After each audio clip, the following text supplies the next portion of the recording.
जय हिंद to all my respected aspirants on behalf of Govila classes में आप सभी का स्वागत करता हूं। राइट, तो देखिए ये आप जानते हैं गोविला क्लासेस के द्वारा आपके लिए एमएडी यानी कि मेंस डे की सीरीज लाई जा रही है, जिसमें हम कोशिश कर रहे हैं कि आपको जो भी इंपॉर्टेंट टॉपिक्स हैं जो न्यूज़ में चल रहे हैं वो आपको उससे संबंधित सभी जानकारी दी जाए, जिससे कि आपकी मेंस राइटिंग अच्छी हो पाए। ठीक है, क्योंकि जब तक आपके फैक्ट्स तैयार नहीं होंगे तो आपका मेंस अच्छा हो ही नहीं सकता। राइट, तो आइए देखते हैं। तो ये आप देख रहे होंगे 5 अक्टूबर का द हिंदू में एक न्यूज़ हमें मिलती है कि ईडी अरेस्ट आप एमपी संजय सिंह इन एक्साइज केस। अब देखिए हमें राजनीति में तो जाना नहीं है, ठीक है, बिकॉज वी आर सेक्युलर। हमें तो एक डिप्लोमेट बनना है, एक ब्यूरोक्रेट बनना है। राइट, तो हम ये राजनीति में तो नहीं जाएंगे इस तरह से। राइट, तो हम क्या करेंगे, हम इसमें जो हमारा इंस्टीट्यूशन है, पॉलिटिकल इंस्टीट्यूशन है, उसके बारे में देखेंगे। ईडी, ये ईडी क्या है, काये दिन न्यूज में रहता है। तो आइए देखते हैं। तो सबसे पहले देखेंगे व्हाट इज इन्फोर्समेंट डायरेक्टरेट। ठीक है, तो आइए इसका थोड़ा सा हिस्टोरिकल बैकग्राउंड देख लेते हैं। जैसे कि आप पिक्चर देख पा रहे होंगे, ये इसका जोन 1 वाला ऑफिस है जो महाराष्ट्र में है। तो आइए देखते हैं क्या है। जो डायरेक्टरेट इन्फोर्समेंट है, ये एक स्पेशलाइज्ड फाइनेंशियल इन्वेस्टिगेशन एजेंसी है। याद रखिएगा, फाइनेंशियल इन्वेस्टिगेशन एजेंसी है। अगर कोई मुद्दा है, कोई ब्लैक मार्केटिंग करता है, लॉन्ड्रिंग कर रहा है, तो उसमें ये इन्वेस्टिगेशन भी कर सकते हैं। पर वो इन्वेस्टिगेशन किसमें? सिर्फ फाइनेंशियल मैटर्स में। ठीक है, और ये जब बना था 1956 में ये स्थापित हुआ था। तो ये किस मिनिस्ट्री के अंदर आता था? मिनिस्ट्री ऑफ फाइनेंस के किस डिपार्टमेंट में? Department of revenue. ठीक है, अच्छा ये याद रखिएगा। अभी मैंने बोला डिपार्टमेंट ऑफ रेवेन्यू, ये अब है। जब ये स्थापित हुआ था तो ये डिपार्टमेंट ऑफ इकोनॉमिक अफेयर में आया था। जब ये 1956 में स्थापित हुआ था, फिर ये इकोनॉमिक अफेयर से अब वर्तमान में कौन से डिपार्टमेंट में है? डिपार्टमेंट ऑफ रेवेन्यू में। ये बात आपने याद रखनी है। तो ये स्थापित होता है 1956 में। किस नाम से होता है? Enforcement unit. याद रखिएगा, आज ये कहलाता है इन्फोर्समेंट डायरेक्टरेट, पर जब ये 1956 में स्थापित हुआ था तो ये कहलाता था इन्फोर्समेंट यूनिट। ये बात आपने याद रखनी है। और तब ये किस डिपार्टमेंट के अंदर था? डिपार्टमेंट ऑफ इकोनॉमिक अफेयर्स, जैसे कि मैंने अभी आपको बताया। ये बात आपने याद रखनी है। फिलहाल वर्तमान में ये कहाँ है? Department of revenue. ठीक है, मंत्रालय एक ही है, मिनिस्ट्री एक ही है, मिनिस्ट्री ऑफ फाइनेंस, परंतु डिपार्टमेंट बदले हैं। पहले कहाँ? इकोनॉमिक अफेयर, अब कहाँ है? रेवेन्यू। ठीक है, और जब ये बना था 1956 में, जब ये इन्फोर्समेंट यूनिट कहलाता था, तो ये संस्थान किस अधिनियम को लागू करवाता था? वो अधिनियम था आपका फॉरेन एक्सचेंज रेगुलेशन एक्ट, जिसे हम फेरा एक्ट 1947 कहते थे। फेरा एक्ट 1947। राइट, और 1957 यानी कि 1 वर्ष बाद जब ये स्थापित हुआ तो इसका नाम बदल दिया गया है। जब ये बना था तो इन्फोर्समेंट यूनिट था 1956 में। 1 साल बाद 1957 में इसका नाम क्या बन जाता है? इन्फोर्समेंट डायरेक्टरेट, जो वर्तमान में भी हमें दिखता है। ठीक है, आगे देखते हैं। अब जो ये इन्फोर्समेंट डायरेक्टरेट है वो किस किस से अपनी शक्ति, कौन कौन से कानूनों को ये लागू करता है? एक तो फेमा को करता है, क्योंकि फेरा तो अस्तित्व में नहीं है। फेमा आ गया था कब? 1999 में, जिसने फेरा FERA को क्या किया था? रिप्लेस किया था। और एक PMLLA, prevention of money laundering act को भी ये लागू करता है, जो कब का आया था? 2002 में। ठीक है, तो याद रखिएगा ईडी अपनी शक्ति किससे लेता है? याद रखिएगा, ये दोनों एक्ट अपने याद रखने हैं। आगे देखते हैं। अब इसका स्ट्रक्चर देख लेते हैं, इसकी हायरार्की देख लेते हैं। देखिए, इसका जो हेडक्वार्टर है वो न्यू दिल्ली में। ये बात आपने याद रखनी है। और इसके 5 रीजनल ऑफिस है। अब 5 रीजनल ऑफिस याद करने का तरीका क्या है? याद करिए, जब हम ब्रिटिश इंडिया पढ़ते थे तो उनकी 3 प्रेसिडेंसी थी। 3 प्रेसिडेंसी कौन कौन सी थी?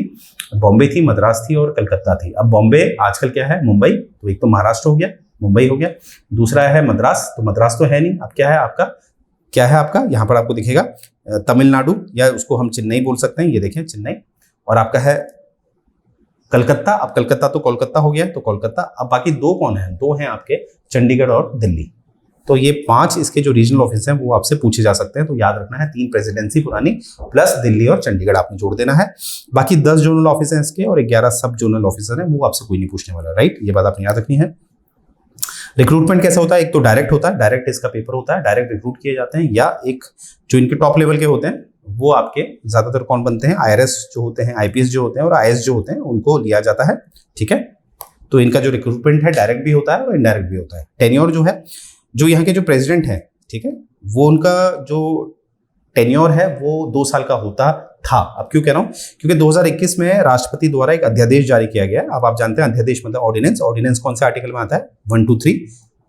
राष्ट्रपति इसके द्वारा ऑर्डिनेंस जारी करते हैं। वैसे ही 213 के द्वारा राज्यपाल जो गवर्नर होते हैं स्टेट के, वो ऑर्डिनेंस जारी करते हैं। फिलहाल हम देखेंगे यहाँ पर राष्ट्रपति ऑर्डिनेंस जारी करते हैं 1, 2, 3 के द्वारा। उसमें क्या होता है कि हमारे जो 2 महत्वपूर्ण संस्थान हैं, इंस्टीट्यूशन है, जो करप्शन के अगेंस्ट लड़ते हैं, एक हमारा CBI और एक ED, यानी कि ये जिसकी बात हम कर रहे हैं, उनमें जो डायरेक्टर्स होते हैं CBI और ED के जो डायरेक्टर है, पहले उनका जो कार्यकाल होता था वो 2 वर्ष का होता था डायरेक्टर्स का, परंतु वो अब 5 साल के लिए बढ़ा दिया गया है इस अध्यादेश से। ठीक है, अब देखिएगा ये जो 5 साल बढ़ाया गया है, इसको एक बार जरा ध्यान दीजिएगा, इसको 1-1 साल के लिए बढ़ाया जाएगा और अधिकतम कितना 5 साल तक, यानी कि 2 साल तो पहले का था, याद रखिएगा 2 साल तो पहले का था। अगर इसे बढ़ाएंगे तो 1 साल 3 साल नहीं बढ़ा सकते, एक एक करके बढ़ा सकते हैं। 1 साल और बढ़ा दिया, चलिए 3 हो गया, 1 साल और बढ़ा दीजिए, चलिए 4 हो गया, 1 साल और बढ़ा दीजिए 5 हो गया। तो जब टोटल 5 हो जाएंगे तब आगे नहीं बढ़ा सकते, ठीक है। तो आप क्या समझे, इन शॉर्ट इस अध्यादेश ने क्या किया, जो पहले कार्यकाल 2 वर्ष का था, अब वो कुल कार्यकाल कितना हो सकता है, 5 वर्ष का हो सकता है कुल कार्यकाल, ठीक है। ये बात आपने याद रखनी है। अब यहाँ पर देखिए आपको 2 एक्ट और दिख रहे होंगे, क्योंकि अभी ये डायरेक्टर वाली बात थी ना, तो डायरेक्टर कितने टेन्योर में रखेंगे, क्या रखेंगे, ये डायरेक्टर की जो शक्तियां हैं ये भी एक अधिनियम में पारित की गई है, अधिनियम द्वारा बताई गई है। वो अधिनियम है आपका DSPE, जिसे हम कहते हैं Delhi special police establishment act, जो आपका 1946 का है। अब 1946 का मतलब आज़ादी से पहले का है, संविधान से पहले का है। तो याद रखिए यहाँ पर आर्टिकल 13 को डालिए। आर्टिकल 13 में आपको पता है एक है लॉ और एक है law in force. Yes, law मतलब विधि और लॉ इन फोर्स मतलब प्रवर्त विधि। तो यानी कि लॉ इन फोर्स मतलब क्या होता था, ऐसे कानून जो संविधान से पहले के बने हैं। तो आपका DSPE किस कैटेगरी में आ जाएगा, लॉ इन फोर्स, प्रवर्त विधि। और कहाँ परिभाषित है, आर्टिकल 13 में, ठीक है। ये बात आपने याद रखनी है। तो यानी कि DSPE जो एक्ट है, ठीक है, और जो CVC एक्ट है 2003 का, इसमें चेंजेस होंगे, जो ये अध्यादेश लाया गया है, क्योंकि यही क्या है, CVC और जो आपका ये DSPE एक्ट है, इसके तहत ही 2-2 साल का कार्यकाल होता था, परंतु अब इसमें क्या है, अमेंडमेंट हुआ है अध्यादेश के द्वारा, तो इसमें जो कार्यकाल है 5 वर्ष का हो गया। तो ये बात आपने याद रखनी है, राइट। और अंत में देखते हैं क्या है।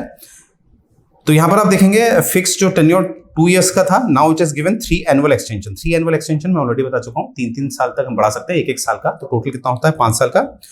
परंतु जब 5 साल पूरे हो जाएंगे तो कोई भी फर्दर एक्सटेंशन नहीं मिलेगा, ये बात यहाँ पर साफ लिखी हुई है, राइट। तो ये बात आपने याद रखनी है। अबाउट द ED, ठीक है, आपसे पूछा जा सकता है ED के बारे में बताइए, या ऐसा पूछ देंगे कि ED अपना काम कैसा कर रहा है, ED क्या हमारे लोकतांत्रिक देश में जरूर मतलब अच्छा है इस तरह के संस्थान, हाँ या ना। तो आपको फैक्ट्स तो रखना ही पड़ेगा ना। तो ये फैक्ट्स जितने भी मैंने दिए हैं आपने याद रखने हैं, राइट। तो ये बात करते हैं, ये कोर्स आपको कितने का ऑफर किया जाता है, ठीक है। जो IAS का जो एक प्रारंभ कोर्स गोयला क्लासेस के द्वारा लॉन्च किया गया, जिसमें आपको NCERT फाउंडेशन पढ़ाया जा रहा है। आप देख सकते हैं हमारे चैनल पे NCERT आपको पढ़ाई जा रही है सिंपल वे में, हिस्ट्री और पॉलिटी, ज्योग्राफी, इकोनॉमिक्स आप देखिएगा, वो पढ़ाया जा रहा है आपको, जो मात्र आपको पड़ेगा 2999 का, राइट। क्योंकि इसमें फिलहाल डिस्काउंट चल रहा है, फिलहाल ये पड़ेगा 2999 का, फिलहाल को अंडरलाइन कर लीजिएगा, क्यों, क्योंकि ये अभी पड़ रहा है डिस्काउंट में, अन्यथा ये आपको पड़ेगा 5999 का। ये आप देख सकते हैं हमारा टेलीग्राम चैनल है, इसको आपने ज्वाइन करना है। और इस तरह से क्या करना है, इस टेलीग्राम चैनल में एग्जाम रिलेवेंट डेटा डाल दिया जाता है, जो आपने क्या करना है, अपनी पढ़ाई को बेहतर बनाना है इस डेटा का इस्तेमाल करके, ठीक है। ये हमारा टेलीफोन नंबर है, आपने क्या करना है, इसमें कॉल करना है और अपनी जो भी क्वेरी है हमें बतानी है, वो सॉल्व की जाएगी। ये हमारा प्ले स्टोर पे एप्लीकेशन है, आपने इसको एप्लीकेशन को डाउनलोड करना है और अपनी तैयारी को बेहतर बनाना है। ये हमारी वेबसाइट है, UPSC सिविल सर्विसेज हरियाणा राज्य, ये देखिए अलग अलग राज्य की हमारे पास सिविल सर्विसेज के लिए कोर्स अवेलेबल है, UPSC के लिए भी है सिविल सर्विसेज के लिए। तो आपने क्या करना है, वेबसाइट में जाना है, अपने डिटेल डालनी है, हमारी टीम आपको कॉल बैक करेगी, ठीक है।